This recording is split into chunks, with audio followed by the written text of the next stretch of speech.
Sefer Shemot, Parashat Shemot, second Aliyah. The king of Egypt summoned the midwives and said to them, "Why have you done this thing that you have caused the boys to live?" The midwives said to Paro, "Because the Hebrew women are unlike the Egyptian women, for they are experts. Before the midwife comes to them, they have given birth."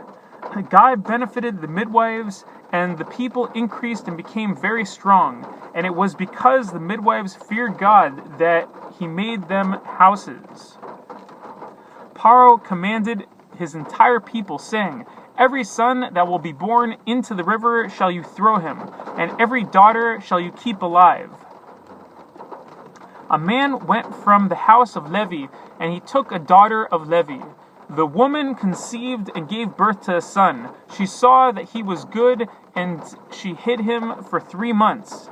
She could not hide him any longer, so she took for him a wicker basket and smeared it with clay and pitch. She placed the boy into it and placed it among the reeds at the bank of the river. His sister stationed herself at a distance to know what would be done with him. Paro's daughter went down to bathe by the river, and her maidens walked along the river. She saw the basket among the reeds, and she sent her maidservant, and she took it. She opened it and saw him, the boy, and behold, a youth was crying. She took pity on him and said, "This is one of the Hebrew boys."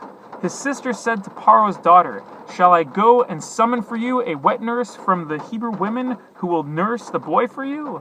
The daughter of Paro said, "Go." The girl went and summoned the boy's mother.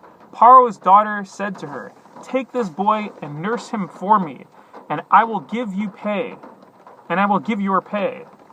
So the woman took the boy and nursed him.